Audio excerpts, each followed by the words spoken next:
Hello guys, આ મારી પહેલો વિડીયો છે જે મારી યુટ્યુબ ચેનલ ઉપર હું અપલોડ કરી રહી છું. તો પ્લીઝ સબસ્ક્રાઈબ એન્ડ લાઇક્સ. આજે હું તમને એક એવી લોગોવાળી વોલ ક્લોક બનાવવા માટેનું બતાવવા જઈ રહી છું કે જે મારે કસ્ટમાઇઝ હતી. એક MDF 12x18ની MDF શીટ લીધી મેં.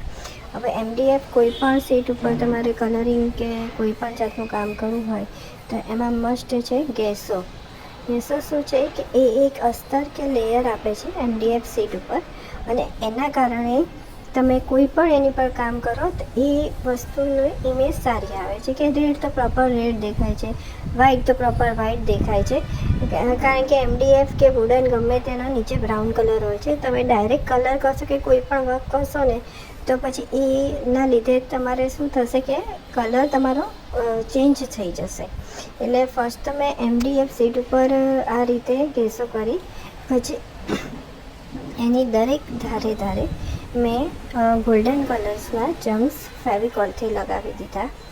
અને એ ચંક્સ લગાવ્યા પછી મેં અંદર રેઝિન પોર કર્યું, અને રેઝિનમાં બી મેં વ્હાઇટ પિગમેન્ટ લીધું.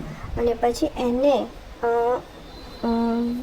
આપણે માર્બલ ઇફેક્ટ આપવા માટે અંદર ગોલ્ડન કલર અને સિલ્વર કલરનો પિગમેન્ટ્સ અથવા તો પિગમેન્ટ્સ એટલે બેઝ પાવડર હતો એ લઈ અને એને રેઝિન પોર કરી, અને મેં આખી એને મિરર ઇમેજ તો ના કહેવાય પણ માર્બલ ઇફેક્ટ આપી, અને એ હું તમને આગળ બતાવીશ.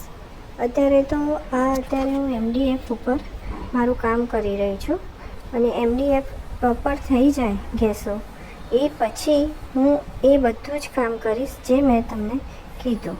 ફર્સ્ટમાં તો હું ચંક્સ લગાવીશ, પણ એક વસ્તુ ધ્યાન રાખજો રેઝિન કામ કરતી વખતે કે રેઝિન અને હાર્ડનરનું પ્રોપર એનું મિક્સર હોવું જોઈએ.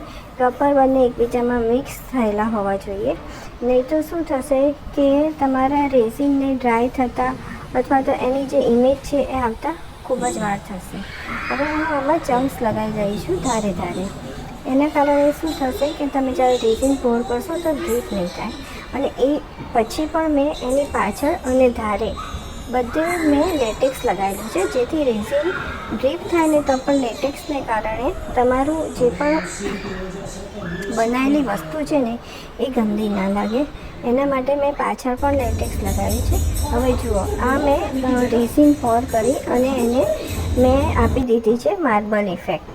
હવે માર્બલ ઇફેક્ટ આપ્યા પછી મેં એમાં રેઝિન ફ્લાવર બનાવેલા છે, જે રેઝિન મોલ્ડમાં મળે છે. મોલ્ડ એના 3D ફ્લાવરના મોલ્ડ જ મળે છે. એમાં મેં રેઝિન ફ્લાવર અલગ બનાવેલા છે, અને એમાં સાઈડમાં અને એ રેઝિન ફ્લાવર બનાવ્યા પછી મેં એને થોડી એમ્બોઝ ઇફેક્ટ આપી છે, અને આજુબાજુ ગોલ્ડન કલરના મેં લીવ્સ લીધા છે. આ મેં રાખ્યું છે ક્લોક માટેના એનું એનું જે પણ રિંગ છે એ મોલ્ડ છે, અને નીચે છે એ એમનો લોગો છે કે જે એમની કંપનીનો લોગો છે.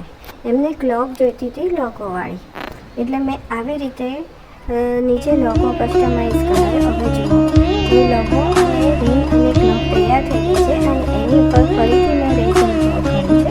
હવે આ થઈ ગયું આપણું proper customise wall clock with logo, અને જે ખૂબ જ સુંદર લાગે છે.